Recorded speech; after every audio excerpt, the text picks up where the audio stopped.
Buenos días. Les damos la bienvenida al sexto encuentro en vivo del MUD de Agroecología, que es organizado entre el INTA de Argentina y su Pablo de Montpellier en Francia. Hoy nos toca hacer el vivo en el día del 8M, el Día Internacional de la Mujer, en que se conmemora la lucha y se reactualiza esta lucha de las mujeres por sus derechos y por la participación igualitaria en todas las instancias de la vida social. La agroecología propicia la participación activa igualitaria de la mujer en la actividad productiva y en el conjunto de instancias de la vida social. Saludamos pues a todas las mujeres en este día, a todas las mujeres que nos están siguiendo en el vivo particularmente. Estamos transcurriendo la tercera secuencia del MUD de Agroecología. La tercera secuencia, ustedes saben, está constituida por 4 formas de implementación de la agroecología. Ya hemos visto la implementación en horticultura, en agroforestería. A las 12 hoy estuvimos viendo la de ganadería y ahora nos toca la implementación en sistemas mixtos en escala. Sin duda que la secuencia de hoy de agricultura mixta en escala vamos a ver, tener cierta continuidad con los temas que hemos trabajado en ganadería. Y le recordamos que para aprobación del curso requieren que sigan al menos 2 de las secuencias, 2 de las implementaciones, a elección de ustedes, aunque pueden hacer el conjunto si lo desean, y de 2 tienen que hacer las pruebas correspondientes para tener el certificado. Nuevamente, como nos pasa todas las semanas, la actividad en el campo, el debate en los foros, el intercambio ha sido muy rico las opiniones y los intercambios y las ayudas mutuas que se dan entre ustedes para responderse a algunas de las inquietudes. Recordamos, como siempre, que hay un foro de organización y soporte que sirve para hacer las consultas de dificultades técnicas que puedan tener en el seguimiento del MUD, y que también puede recurrir a la instancia de preguntas frecuentes, donde se van sintetizando justamente las inquietudes más generales que los participantes van presentando. Hay muchísima gente, estamos viendo, que están trabajando en su mini entrevista o en el autorrelato, que va a ser un aporte riquísimo para esta experiencia pedagógica, y que todavía no está la plataforma para subir el trabajo definitivo. Esto va a estar disponible en los próximos días, y entre el 11 y el 15 de marzo va a ser el momento para que ustedes suban a la plataforma su mini entrevista y la podamos trabajar en la última secuencia.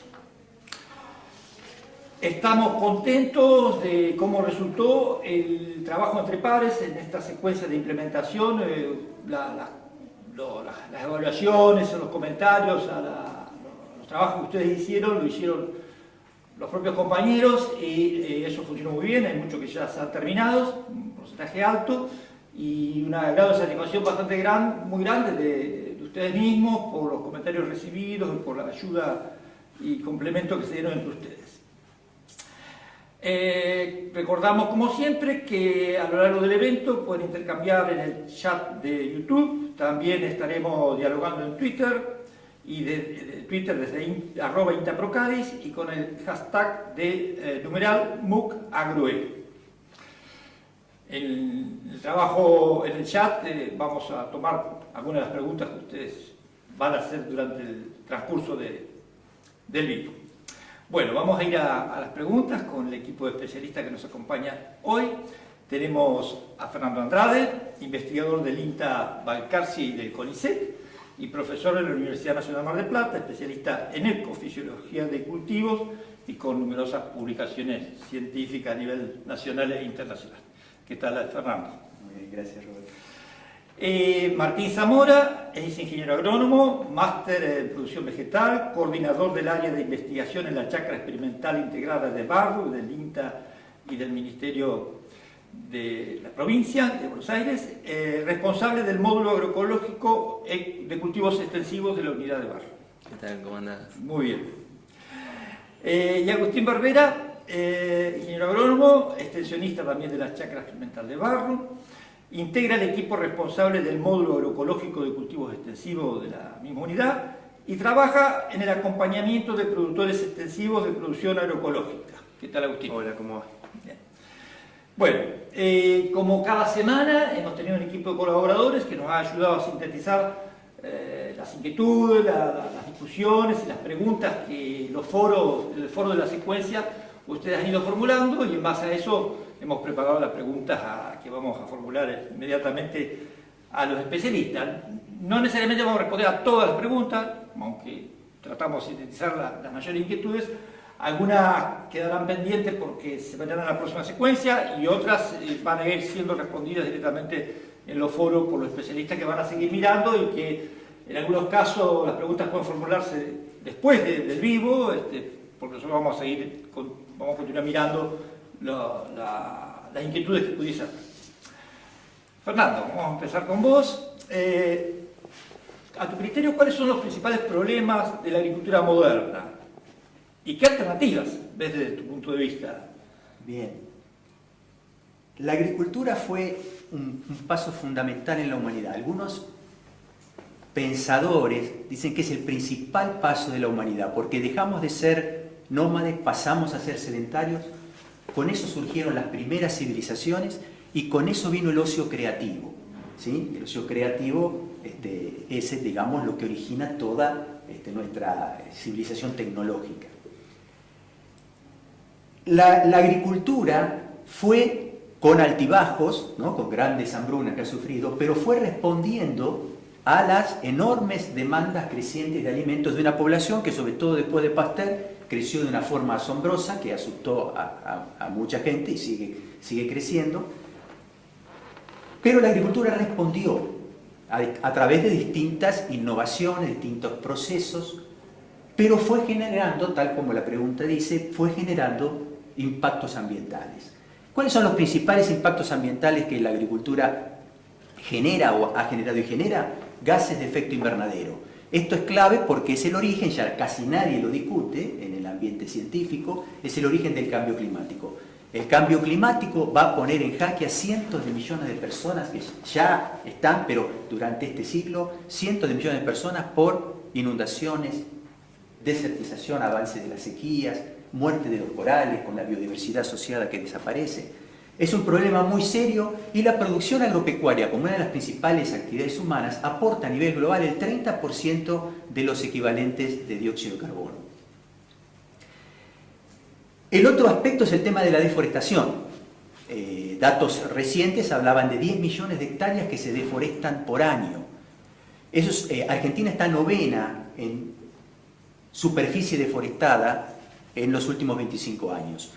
La deforestación origina emisiones de gases de efecto invernadero, ya hablamos del impacto del cambio climático, mermas de biodiversidad, tenemos una tasa de extinción de especies muy alta, tenemos degradación de suelos expuestos, o sea, suelos frágiles expuestos a procesos de degradación, y genera también excesos hídricos, porque un bosque consume mucha más agua que cultivos, y ese exceso hídrico genera erosión, inundación, salinización, contaminación. La degradación de suelos es un tema importante de la producción agrícola, ya lo dijimos con el tema de la deforestación, pero la materia orgánica, por ejemplo, de los suelos de la llanura pampeana ha caído desde valores promedio de 4 a menos de 3, alrededor de 2,9, esos son trabajos integrados del INTA de Saint Rosas, y aproximadamente se pierden 5 millones de hectáreas por año en el mundo, y 48 millones de hectáreas de la zona chaco-pampeana están afectadas por procesos de erosión leves a severos o medianos a severos. El agua azul, el agua de ríos, lagos, acuíferos, es una gran limitante, cada vez más limitante, y la agricultura es el principal consumidor de las extracciones de agua azul. 70% a nivel mundial, 74% es el dato para Argentina. Claramente tenemos que aumentar la eficiencia de uso del agua del riego, porque el riego de los cultivos es el principal uso de esta fuente de agua azul. Y no solamente el agua azul, sino que también el agua verde, las precipitaciones, tenemos que encontrar maneras de usarla más eficientemente. Y por último, como gran tema, el de la contaminación. Contaminación con plaguicidas. Cuando hablo de plagas me refiero a malezas, insectos, enfermedades. A nivel global se utilizan aproximadamente 2 litros / kilogramos por hectárea por año de plaguicidas. Nosotros, que estamos basando nuestra producción en siembra directa, con barbecho químico, con cultivos RR y glifosato, ese valor es mucho más alto. Estamos en un promedio de aproximadamente 9 litros / kilo de formulado por hectárea por año. Es un valor alto, tenemos que reducirlo. Y en algunas situaciones incluso más. Y en el tema de fertilización, ahí estamos mucho mejor como país, usamos aproximadamente 1/3 de lo que se utiliza por unidad de superficie de fertilizantes. A nivel global se utilizan unas 200 millones de toneladas anuales de fertilizantes, pero lo que es interesante es que todos los años 121 millones de toneladas de nitrógeno atmosférico inactivo pasa a nitrógeno activo a la biosfera a través de la síntesis química de fertilizantes nitrogenados y a través del proceso de fijación biológica de nitrógeno. El primero es el principal componente.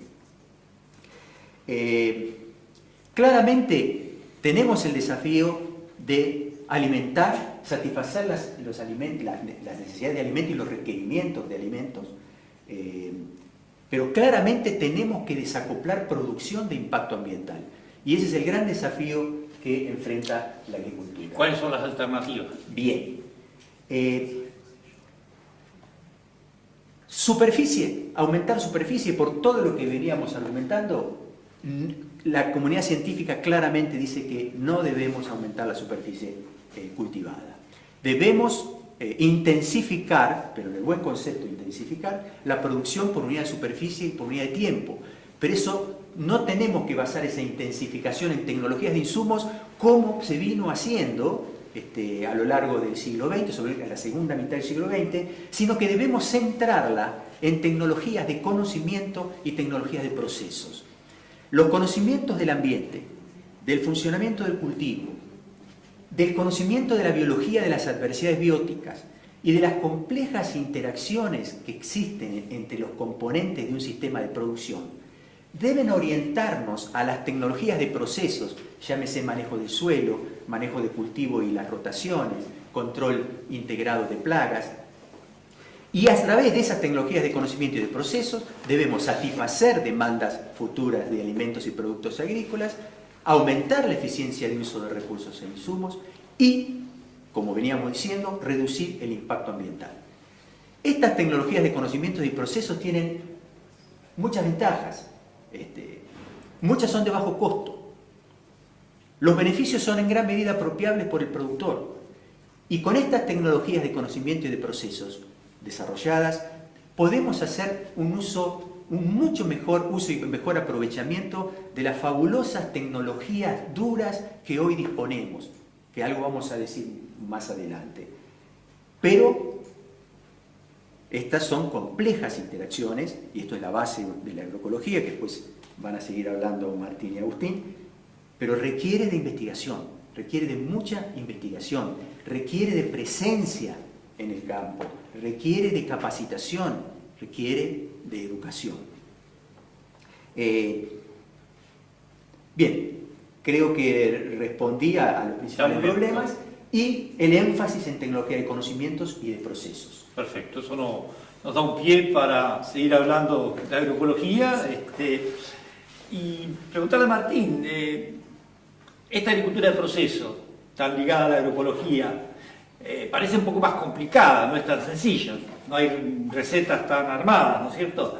Y tenemos muchas preguntas en este sentido de la gente que ha seguido la secuencia. Por ejemplo, ¿cómo ajustar el pastoreo para lograr la óptima implantación del cultivo siguiente en la rotación? Y en general, todo el sistema, ¿cómo generar los ajustes que necesita el sistema para funcionar de manera óptima? Bien, bueno, gracias a Fernando por su comentario. Realmente es lo que él decía, digamos, estamos trabajando con sistemas complejos. Los sistemas complejos hay una gran cantidad de interacciones entre los componentes de esos sistemas que hay que estudiarlos, hay que conocerlos, hay que manejarlos. El sistema agroecológico es un sistema muy complejo de manejar. Las cuestiones que tienen que ver con el pastoreo también fueron algunas tratadas hoy a la mañana precisamente. Sí. Pero yo lo que quiero más o menos comentar es justamente que debido a esta problemática que hoy tiene la agricultura, estamos casi en una encrucijada, tenemos que redefinir y rediseñar los sistemas agroecológicos o los sistemas productivos basados en los principios de la agroecología, y básicamente todo aquello que tiene que ver con el aumento de la biodiversidad, sobre todo la biodiversidad de especies, de plantas, que tiene que ver, digamos, con la utilización de rotaciones en el tiempo, en el espacio, utilización de policultivos, como generalmente siempre mencionamos, y que cada uno de los engranajes de esa rotación o la secuencia de los cultivos de esa rotación, algunos van a funcionar más hacia la producción de alimentos, de grano, otros a la producción de forrajes que después van a ser aprovechados por los animales, y en algunos casos muchos de los cultivos también van a tener un componente importante en la reconstrucción o construcción de la fertilidad del suelo, que es ahí donde ponemos foco cuando hablamos de la agroecología, ¿no? De mejorar el funcionamiento biológico del suelo, fortalecer el suelo para luego tener plantas sanas, que nos va a dar, digamos, una herramienta muy importante en los sistemas agroecológicos. Pensando en una rotación y sobre todo en aquello que tiene que ver con el pastoreo animal, siempre lo que nosotros hablamos es de hacer una eficiencia importante del forraje. Para eso manejamos los pastoreos. Ya esto se habló hoy a la mañana, pero tiene que ver con pastoreos de alta carga y con un tiempo de ocupación corto, en el que cuando vuelvan los animales a rotar hayan pasado una cierta cantidad de días que le permita a ese forraje recomponerse.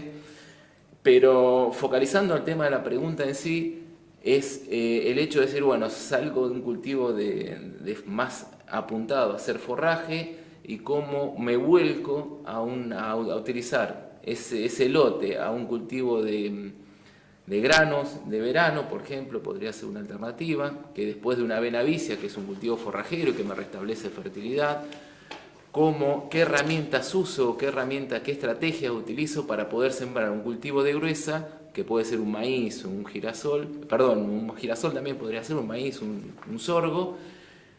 ¿Qué herramientas tengo para disminuir el impacto de no tener que acercarme a un herbicida para hacer el control, digamos, de ese cultivo anterior, y el tiempo que tiene que pasar desde que yo termino un cultivo y arranco el siguiente, ¿no?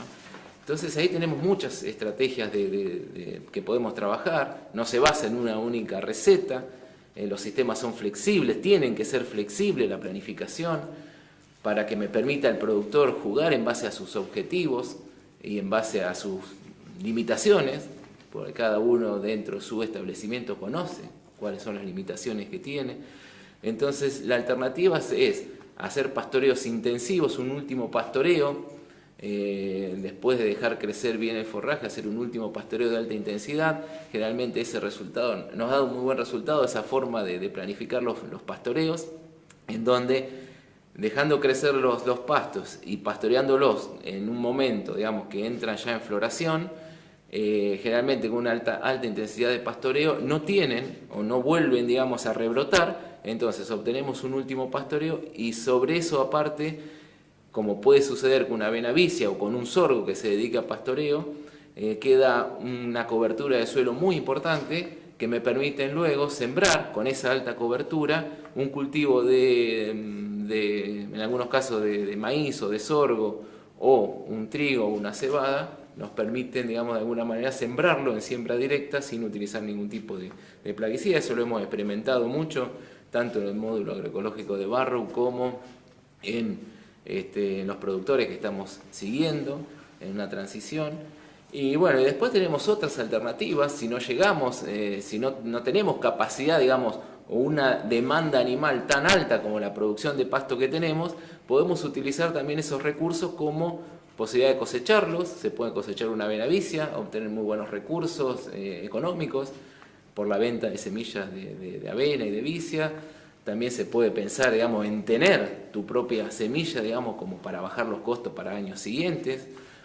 Y después se puede pensar también hacer enrolados. Hoy se está trabajando mucho con el tema de hacer enrolado o tumbado de los forrajes, como para poder sembrar después o hacer una buena cobertura para poder sembrar de alguna manera un cultivo de gruesa con muy buena, sin que tenga tanta incidencia las malezas, y hacer una buena cobertura del suelo que me permite ir restableciendo, digamos, la fertilidad propia de los suelos. Y también se puede pensar hacer una labranza, hacer un abono verde, también puede ser una muy buena alternativa. Y también existen tecnologías que hoy ya están muy probadas, como son las siembras tardías, o sea, de siembras de épocas más tardías que las óptimas. En nuestra zona tendiendo a sembrar a fin de noviembre o principio de diciembre un cultivo de gruesa, que eso permite utilizar muy bien el cultivo, las lluvias que aparecen o las buenas condiciones del mes de fin de febrero, principio de marzo, logrando muy buenos rendimientos de los cultivos de gruesa y un alto crecimiento de esos cultivos durante los primeros estadios, que es donde más tendrían que competir con malezas, digamos, ¿no? Y otra cuestión creo que es bastante importante es el tema de hacer un manejo óptimo por ambientes. Hoy también tenemos muchas herramientas que nos permiten poder definir los diferentes ambientes y utilizar secuencias y rotaciones y un manejo adecuado para cada uno de los ambientes. Eso se hace tanto en cualquier situación, digamos, sería interesante poder lograr estas situaciones. Gracias, Martín. Agustín, hay algunas preguntas sobre si en determinadas situaciones es válido utilizar agroquímicos o bioinsumos también. Esos dos tipos de preguntas que han surgido. Me gustaría tu opinión. Bueno, bien, sí, es una pregunta que siempre surge cuando hablamos de agroecología. ¿Qué pasa con el uso de agroquímicos? Sobre todo en la transición creo que se dan estas cuestiones, digamos, ¿qué pasa si la agroecología permite, no permite? Eso como la agroecología también estimula la biodiversidad, digamos, de plantas, de vegetales, de biodiversidad en todo sentido, también hay una diversidad de opiniones entre los que hacen agroecología, ¿no? Particularmente creo que de la mirada nuestra, que llevamos en el módulo agroecológico y que investigamos esta transición agroecológica, apuntamos a que primero vemos de dónde partimos en cada sistema, ¿no? Es decir, partimos de sistemas que han sido manejados de una manera simplificada durante años, digamos, haciendo monocultivos en el espacio, sobre todo, digamos, en un determinado momento se siembra una variedad de un solo cultivo y en la rotación se van a lo sumo diversificando, pero tenemos grandes periodos de tiempo con una sola especie, ¿no? Entonces, los sistemas están simplificados, están deteriorados y agotados en muchos lugares en cuanto a fertilidad, en cuanto a estructura del suelo, en cuanto a vida del suelo. Entonces, partimos de un sistema que está en grandes puntos agotado. Muy desequilibrado. Muy desequilibrado. Entonces, si queremos empezar desde cero con una producción agroecológica, con un sistema debilitado, es muy probable que sea muy difícil la transición, ¿no? Entonces, en ese caso, por ahí uno selecciona, o en este caso hemos seleccionado qué intervención vamos a hacer en ese sistema. Sobre todo, por ejemplo, Martín mencionó algo de la biodiversidad y las avenas vicias y la leguminosa, sobre todo, que es una de las grandes incorporaciones que se buscan en la transición, es decir, asociar cultivos, gramíneas con leguminosas en el mismo tiempo. Ahí la leguminosa tiene mucha dependencia del fósforo que esté disponible en el suelo para mostrar su potencial, digamos. Entonces, si partimos de un suelo con bajo nivel de fósforo o con un muy bajo nivel de nitrógeno, quizás sea muy difícil ese proceso inicial. Entonces, por ejemplo, nosotros en los primeros casos decidimos arrancar con una fertilización fosforada, que quizás el productor puede decidir y elegir qué tipo de fertilización puede hacer. Capaz que puede hacer una fertilización orgánica, digamos, con una almienda o con un tipo de abono, pero ya mencionamos que en los sistemas estos a gran escala quizás es más difícil incorporar abono orgánico. Entonces, el productor debe ir decidiendo qué intervención va a lograr para mejorar esa transición o hacer eficiente esa transición.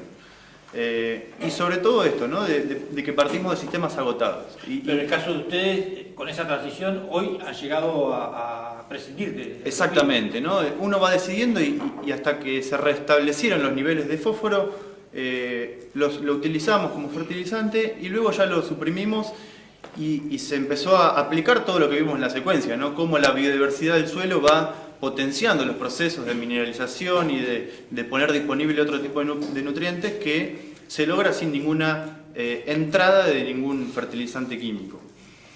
Y luego también es muy dependiente la utilización o no del que lo está haciendo, ¿no? Del productor. Uno sabe que desde el lado de afuera, como técnico y por ahí con la experiencia que tiene, sabe que estos desequilibrios, cuanto más fuertes son, más difíciles son de restablecer esos equilibrios, las intervenciones, quiero decir, ¿no? Las intervenciones que haga un productor de afuera, un técnico de afuera, cuando más desequilibrios causan, es más difícil. Entonces lo ideal sería, sí, tender a que la transición sea aplicando procesos ecológicos y conceptos o principios agroecológicos. Pero después el productor es el que lo hace y cada productor es una situación particular, ¿no? Uno desde afuera por ahí pretendería o quisiera que el productor se vuelva 100% agroecológico de una, y es un proceso de transición también propio de cada productor y mental, ¿no? En ese sentido vos tenés experiencias de seguimiento de grupos de cambio rural que están en la transición y se dan esas situaciones diferentes. Exactamente, cada productor va experimentando su propio camino. Lo que resumimos en torno a esto me parece que es que la agroecología, y también fueron algunas preguntas que sucedieron en el foro, que con estos sistemas a gran escala y que cada unidad es única y no hay recetas, no se podría llegar a un 100% de los productores que se vuelvan 100% agroecológicos, ¿no? Y eso hay que entenderlo, digamos, no hay un punto de llegada, me parece a mí. Creo que la agroecología debería ser el camino y no el punto de llegada, sino que todas las decisiones que vayamos tendiendo a tomar tendrían que ir pensadas con el enfoque agroecológico. Cada decisión y cada estrategia con un enfoque de lo que venimos viendo, de un enfoque técnico, de aumentar la biodiversidad, de un enfoque social, de un enfoque ambiental. Todos esos conceptos tendrían que estar tenidos en cuenta en todas las intervenciones que vamos haciendo, ¿no? Pero como resumen eso, la agroecología me parece que es más el camino y no el punto de llegada. Y en cuanto a los bioinsumos que vos fuiste comentando, que también preguntaron, podría ser una estrategia de intervención, ¿no? También. Y es muy importante quizás que esos bioinsumos que se puedan aplicar sean apropiables por el productor, que sean producidos inclusive por los propios productores. Hay desarrollos en los últimos años muy interesantes y que podrían cumplir la función de potenciar los procesos y que todos estos procesos que estamos esperando que sucedan, de la activación de la vida del suelo, de construir la fertilidad, sean potenciados por estos bioinsumos. Pero entraríamos en un problema si estos bioinsumos se vuelven también dependientes, ¿no? Claro. El objetivo No sería una reconceptualización del sistema, sino un reemplazo del insumo. Exactamente. No es el objetivo de la Con ese política. cuidado creo que sería una aplicación muy interesante y poco desarrollada por ahora, ¿no? Muy bien. Les contamos que nos están viendo desde Colombia, desde Chile, desde Uruguay, desde Paraguay, desde México y obviamente de varias provincias de Argentina. Muy bien. Martín, hay algunos planteos o preocupaciones sobre el costo de la transición. Recién hablaba de la transición en cuanto a insumos y también hay planteos del costo, si uno está en condiciones de soportar el momento de transición. Entonces la pregunta que te hacíamos, ¿cuáles son los costos comparativos en un sistema agroecológico? Bien, más o menos siguiendo la línea que venía hablando Agustín, de estas situaciones de que cada productor decide en base a sus objetivos, sus limitaciones, los pasos a seguir y cómo va implementando la transición, obviamente siempre surge esta duda de que, y en muchos casos hablando con los mismos productores que están arrancando, nos empiezan a preguntar, la duda generalmente surge de decir que, bueno, ¿cuánto tiempo tienen que esperar en la transición para lograr cultivos que sean rentables? Porque el productor necesita dinero porque vive de eso, digamos, ¿no? Entonces no puede estar perdiendo plata.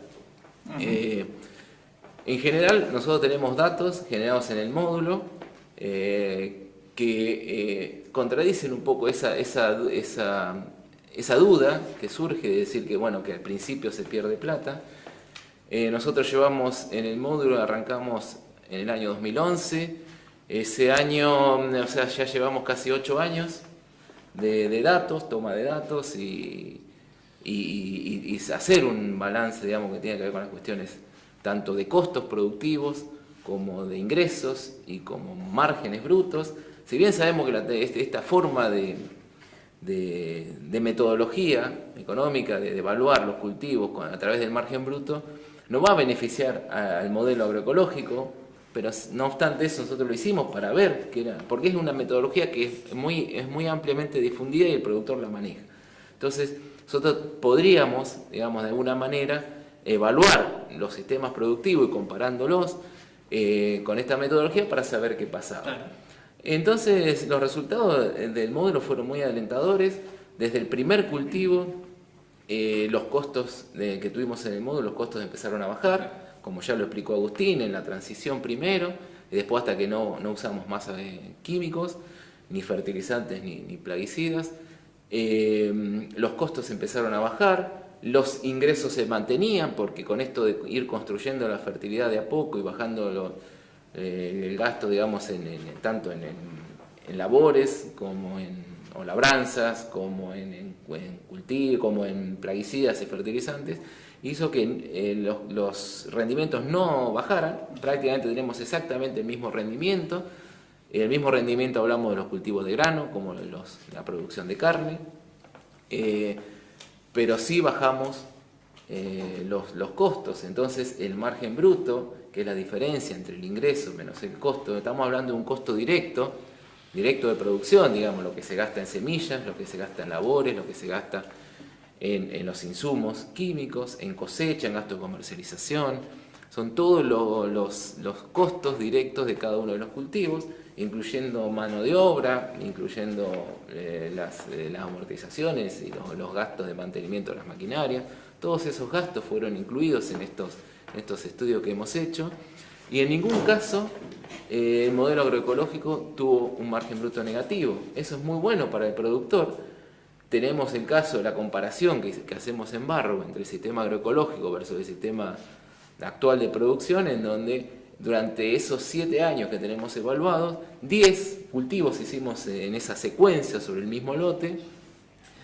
En el sistema agroecológico los 10 cultivos tuvieron un margen bruto positivo, mientras que en el no agroecológico, en el sistema actual de producción, hubo 3 cultivos que dieron margen bruto negativo. Eso nos da una referencia de que el sistema agroecológico es mucho más estable y mucho más seguro para el productor, porque le disminuye los riesgos económicos. Sí, una cosa que me llamó la atención cuando ustedes lo han explicado es que justamente en los años difíciles climáticamente el que mejor resiste es el agroecológico. Por ahí en un año muy buenas condiciones puede sacar más el convencional, pero es esa estabilidad y menor nivel de riesgo que tiene la agroecología. Exactamente, nosotros lo que nos sucede es justamente eso. En los años de restricciones hídricas, generalmente el margen bruto, pero el rendimiento de los cultivos en agroecología son más estables, son mejores que en el no agroecológico, y en el año bueno, como decís vos, tiene todas las condiciones dadas el no agroecológico para que rinda un poquito más.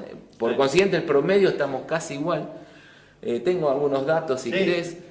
Nosotros tenemos alrededor, el promedio de costo de un cultivo en el agroecológico anda alrededor de $150 por hectárea, mientras que en el no agroecológico es el doble, estamos en $320, $330 por cultivo, digamos, el costo de cada uno de los cultivos.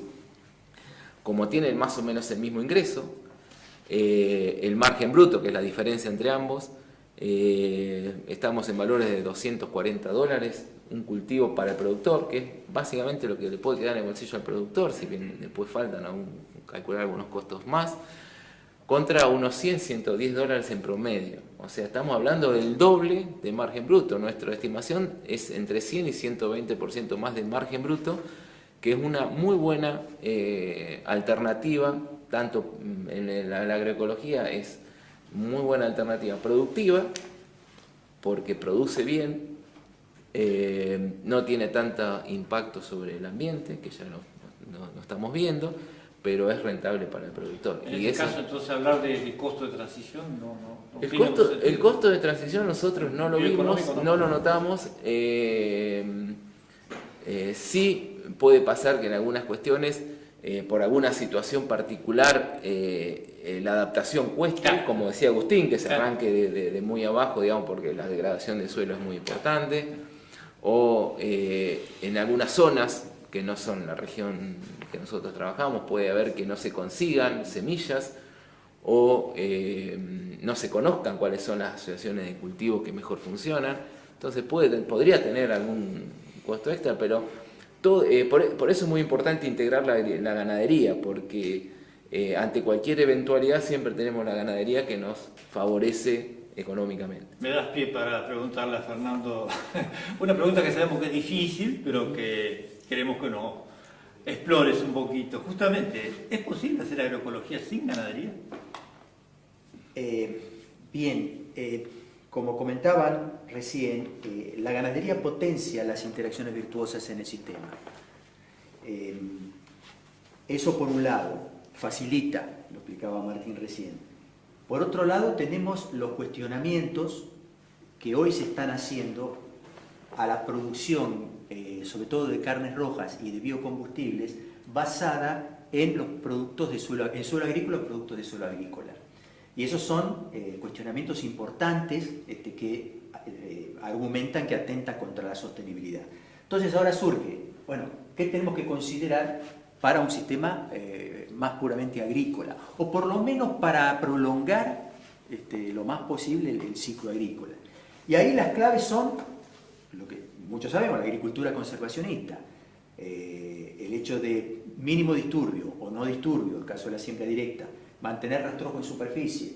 Eso fue clave en controlar en muchas regiones del país los procesos de erosión y erosión severa, aunque no alcanza la siembra directa solamente para el tema de la erosión. Aumentar la eficiencia de uso de agua, un recurso crítico, porque disminuye la evaporación, mejora en muchos casos la infiltración, y clave el tema de las rotaciones, las secuencias de cultivo. Ahí tenemos que considerar las gramíneas como aporte de carbono con una alta relación carbono-nitrógeno al suelo, lo que favorece la materia orgánica. Tenemos los cultivos de cobertura con todos los servicios que los cultivos de cobertura nos dan, los dobles cultivos, los cultivos consociados, mencionaron hoy lo de los policultivos. ¿Cuáles son los principios atrás de esto? Cuanto más radiación captamos, porque el suelo está más cubierto con cobertura vegetal en el año, más materia orgánica vamos a poder aportar a los suelos. Esto básicamente vale para el tema de cultivo de cobertura, doble cultivo, cultivo consociado, etc. Cuanto más cobertura verde tenemos a lo largo del año, o sea, menos suelo descubierto, más va a ser la captura de agua y la evapotranspiración del cultivo. Esto es clave para los excesos hídricos. Nosotros sabemos que en la medida que avanzamos con la frontera agrícola, vamos teniendo problemas de disminuir la evapotranspiración de las coberturas verdes y tenemos excesos hídricos, con todos los serios problemas que eso ocasiona, en cuanto a inundaciones, en cuanto a salinización, problemas de erosión, problemas de movimiento de contaminantes. Potenciar el proceso de la fijación biológica de nitrógeno para reemplazar los requerimientos de nitrógeno de los cultivos. En barro lo implementan a través de vicia, cultivo de cobertura y también cultivos consociados de leguminosa con gramínea. Eso es una estrategia muy buena. Y por otro lado, el mantener mucha cubierta es una manera de competir contra las malezas, y además se suma esto efectos alelopáticos, y además con las rotaciones y con estas técnicas cortar el ciclo de las adversidades bióticas. Es algo que tenemos que conocer, la biología de las adversidades bióticas, y cortar ciclo con la secuencia de cultivo que nosotros hacemos. Otro concepto fundamental para atender a esto de disminuir impacto ambiental y a estos principios agroecológicos es la sincronía entre lo que demanda el crecimiento de las plantas en cuanto a nutrientes y la oferta de nutrientes que nosotros le hacemos, cualquiera sea la fuente de ese nutriente. Cuanto más sincrónico sea, cuanto más acople hay entre nutrientes y acumulación de carbono por las plantas, menos posibilidades vamos a tener de pérdida de óxido de nitroso a la atmósfera, de nitratos a la napa, de fósforo que fluya hacia los mares o lagos, produciendo los procesos conocidos de eutrofización. Martín lo mencionó más temprano, adecuar los cultivos, el manejo de los cultivos y las rotaciones y secuencias que hacemos a cada ambiente particular es algo que da enormes beneficios en eficiencia de uso de recursos y de insumos, sin aplicar más insumos. Esos saltos productivos es algo que ya está probado, ya hay trabajos que se han escrito y que son notables. Y a nivel menor lo que es la agricultura de precisión, ¿no? Que también debe ser considerada para aumentar la eficiencia de los sistemas productivos. El problema, no tener los animales, es el tema de la recirculación de nutrientes.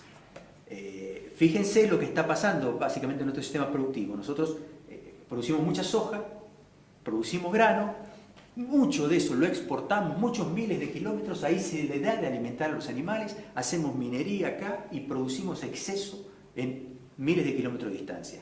Eso atenta contra este principio de la recirculación. Entonces,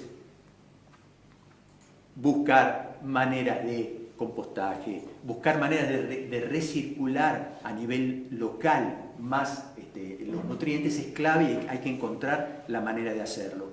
Un dato interesante es que todos los años 9 millones de toneladas de fósforo fluyen por desechos de nuestras actividades hacia los mares. 9 millones de toneladas de fósforo. Hay que inventar algún mecanismo de economía circular que permita Aparte, recuperar de alguna manera. el fósforo en el mundo Se va agotando no. como fuente de fósforo mineral. O sea, ese punto es clave. Por supuesto, refugios, corredores por el tema de la biodiversidad, zonas riparias para evitar el tema de las contaminaciones, ¿no? Cercanas a los flujos de agua. Cuando se decida una aplicación, Agustín hablaba de las transiciones y algunas aplicaciones de productos agroquímicos, implementar las buenas prácticas agrícolas, claramente. Y por último, algo que no quiero soslayar, es el beneficio que nos pueden dar esta revolución tecnológica que hoy está ocurriendo a nivel de tecnologías muy duras y la sinergia que entre ellas puede ocurrir. Si pensamos en la interacción entre la robótica, la informática, la tecnología de sensores, la tecnología satelital, la posibilidad de paneles solares, podemos imaginarnos con la interacción de todas esas tecnologías una maquinita que no gasta energía, que identifica la maleza, la diferencia de cultivo, controla o de forma mecánica o aplicando mínimas cantidades del producto necesario. Eso revoluciona la producción. Eso va en línea con lo que es satisfacer futuras demandas y reducir claramente el impacto ambiental. O sea, está viendo una articulación bien posible entre un enfoque agroecológico y tecnologías que se adapten y que contribuyan a potenciar ese enfoque agroecológico. Totalmente. Y es asombroso, y eso es exponencial, y eso cada vez va a ser más barato y cada vez más accesible a los productores. Y hoy decíamos que el apuntar a entender las complejas interacciones que hay en nuestro sistema de producción nos facilita el sacar más provecho de todas estas tecnologías duras e innovadoras que hoy disponemos. Muy bien. Vamos a pasar a... ¿Vos querés decir algo? Sí, quería, Sí. antes que me... Vamos rápido. Quería aclarar una cuestión que es fundamental, que yo hablé del margen bruto, que es una metodología y que beneficiaría al sistema actual de producción frente a la agroecología. Pese a eso tenemos muy buenos resultados, pero esta metodología, nosotros estamos trabajando en otro tipo de metodología que permitan de alguna manera poner valor o precio a las externalidades negativas que generan los sistemas actuales de producción, como por ejemplo la pérdida de materia orgánica, el balance negativo de nutrientes, la contaminación, cosa que haría mucho más ventajosa todavía, que bueno, no lo había dicho, digamos, y creo que valía la pena hacerlo. Y otra cosa es que la agroecología va a producir alimentos sanos, que eso sí o sí tiene un valor extra que no lo estamos poniendo en ningún. Sí, es todo un tema también la calidad de investigación para ponerlo en valor a todas esas Exactamente. Ahora sí. Agustín, tenemos también preguntas en el tema de maquinarias. ¿Tenemos maquinarias apropiadas para la agroecología? Y también el tema de semillas. ¿Qué podemos decir de eso? Bien, bueno, se da una similitud entre las semillas y las maquinarias, me parece a mí, ¿no? Se han venido desarrollando tanto las maquinarias y las semillas apuntadas a un modelo que tiene una concepción diferente, ¿no? El modelo que hoy tenemos proveniente de la modernidad y todo el desarrollo industrial y el mejoramiento de semillas fue apuntado hacia eso, digamos, ¿no? Hemos tenido desarrollos de ampliar la maquinaria, cada vez maquinarias más grandes, más costosas, y eso ha traído desplazamiento también de productores o exclusión de productores para llegar a esas tecnologías, y que han derivado en muchos procesos ya muy conocidos, ¿no? No voy a andar demasiado en eso. El punto es que creo yo que todas estas transiciones y todas estas experiencias que se vienen dando en la agroecología, tanto en distintas partes del mundo, en su mayoría se están haciendo con maquinaria y semillas que fueron adaptadas para otros sistemas, ¿no?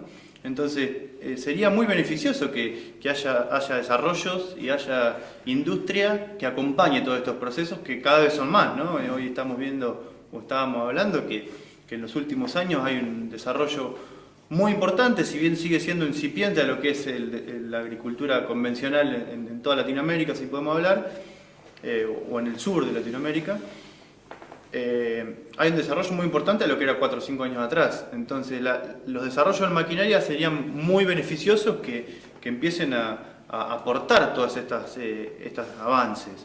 Siempre que la maquinaria que se desarrolle sea, como digo yo, ¿no? Digamos, que sea realmente apropiable por el productor, que tenga la capacidad de no disturbar demasiado estos equilibrios que hablábamos hoy, digamos, que sirva para algún... Hablando en sistemas de gran escala es muy difícil solucionar los problemas que sucedan previos a la planificación, digamos, posterior a la planificación que nosotros hicimos, con mano de obra, digamos, como si fuese una quinta, o en una huerta, o en una granja, ¿no? Necesitamos maquinaria para estos sistemas a gran escala, al menos como los tenemos hoy. Entonces, un desarrollo de maquinaria que ayude a mantener la cobertura del suelo, pero que nos ayude a controlar algunas malezas si se nos escapan, y que ponen en riesgo el éxito del cultivo, o alguna maquinaria especial, como hoy están habiendo de desarrollo de muchos rolos para el cultivo de cobertura, o el sistema BES, que controla también maquinarias y controla malezas sin disturbar la cobertura del suelo.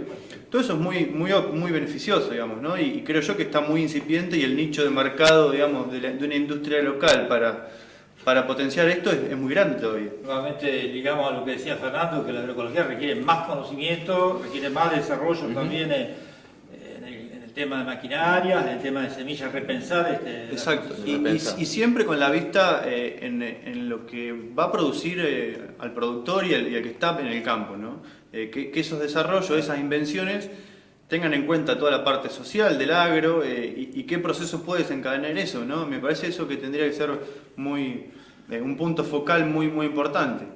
Ha pasado lo mismo con las semillas, ¿no? Quizás en las semillas siempre se ha mantenido alguna circulación o alguna... Pero yo veo conversando con productores, con ustedes, que a veces no encuentro semilla de vicia o no encuentro soja que no sea transgénica. Y hay escasez a veces de disponibilidad de las necesidades que tiene el productor agroecológico. Exacto. Por un lado eso, la escasez o el difícil acceso, digamos, a eso. Y por otro lado, la semilla con la que estamos aplicando estos principios de la agroecología son semillas que han sido mejoradas bajo un sistema para ponerlas en sistemas simplificados, ¿no? Sí, y con mucho fertilizante, con mucho fertilizante, sin presencia de malezas, seleccionadas sin presencia de enfermedades. Entonces, imaginémonos el potencial que podría tener esto si utilizáramos mejoramiento para sistemas agroecológicos, ¿no? Y con las condiciones locales. Con las condiciones aparece locales. La situación lo local como muy importante. Y anexándolo a esto, y algo que me quedó, terminando la pregunta, que me quedó por ahí colgada de la pregunta anterior también, que también redefine y abre un camino para el profesional del agro, ¿no? Tanto sí, para el mejorador, para el técnico de la investigación, para el personal o el agrónomo que está trabajando en los campos, ¿no? Que va a requerir mucha más capacidad también, no puede alcanzar con recetar. Hoy Fernando hablaba, digamos, la presencia en el campo, esa interacción del productor y el profesional en la agroecología, sabemos la agroecología empodera al productor, ¿no? El productor es el que está participando fuertemente de estos procesos y el que va adelante de todo esto. Pero atrás también va el profesional que tiene un camino muy importante, claro, que redignifica la profesión y lo hace aplicar todos los conceptos. Exactamente, entonces creo que también es un camino que se abre con todos estos avances, ¿no? Gracias. Bueno, estamos en el horario de cierre. Ya vamos a hacer una pregunta del chat para que conteste el que quiera. ¿Cómo saber qué necesita nuestro suelo en situaciones, por ejemplo, con exceso de nutrientes, como el fósforo? ¿Cómo intervenir? Bueno, yo capaz que contamos muy cortito. Sí, cortito porque estamos bueno, lo mismo, me parece a mí que en cada situación un diagnóstico inicial es indispensable, ¿no? En casi todas las experiencias que estamos acompañando, el diagnóstico para saber cómo intervenir o cómo arrancar la transición es fundamental. Mínimo análisis de suelo, mínimo conocer qué está pasando en ese suelo, la estructura, si hay compactación, qué problemas está teniendo. A nivel de toda la trayectoria. La trayectoria, a nivel del establecimiento, cuál es la estructura de costos que tiene el productor. En agroecología hablamos de que hay que cortar con la dependencia de los insumos que trae de afuera. Pero es importante saber qué insumos está trayendo mayormente y cuáles son los más costosos para él. Digamos, a veces, ¿Cómo reemplazarlo? Y cómo reemplazarlos, para saber después cómo reemplazarlos, ¿no? A veces es más importante empezar a reducir los herbicidas que utiliza el productor porque son varios y caros, otras veces es más importante bajar los fertilizantes. Eso, un buen diagnóstico inicial es fundamental en todo sentido, digamos, que se pueda, en todos los ejes que se puedan dar. Para complementar, nosotros las situaciones que nos encontramos no es nunca de excesos de nutrientes, sino más bien son suelos que vienen muy degradados desde el punto de vista químico, pero también físico, y ni hay que hablar de la parte biológica del suelo, ¿no? Y sobre todo, con mucha cantidad de malezas cada vez más difíciles de sacar de los lotes. Entonces nos encontramos con esa situación mucho más, y es difícil empezar a arrancar una transición con tantos problemas que vienen con otro tipo de mirada de la agricultura, y justamente eso es lo que tratamos de hacer con Agustín, digamos, ¿no? De la transición, tratar de apuntar a los lugares, a las cuestiones que más importancia tienen. Sí, si miramos globalmente, como decíamos al principio, en Argentina el problema de fertilizante no tiene la magnitud que tiene el problema de plaguicidas, ¿no? En términos generales. A datos a nivel global, ¿no? Perfecto. Bueno, vamos a cerrar el vivo de sistemas mixtos en gran escala. Con esto estamos terminando las 4 implementaciones que corresponden a la secuencia 3. Les recordamos que el viernes que viene tenemos la secuencia de transición a la agroecología, el desafío de cómo todo esto que estamos viendo, las virtudes que estuvimos analizando acá, la pregunta que viene en el transcurso de toda la secuencia, ¿por qué no se expande más la agroecología? Bueno, entonces en esa secuencia que viene vamos a ver los factores que pueden favorecer, dificultad, las políticas, etcétera. No vamos a dar la solución mágica porque no la hay, pero explorar las pistas posibles por dónde intervenir o por dónde se debería intervenir. Esto va a ser el próximo viernes a las 12 horas y después nos va a quedar la última secuencia, que es la secuencia donde vamos a trabajar sobre las mini entrevistas, sobre el autorrelato que ustedes están construyendo, que recuerdo van a tener que cargar entre el 11 y el 15 de marzo. Bueno, los esperamos entonces el próximo viernes para el vivo de la secuencia de transición a la agroecología.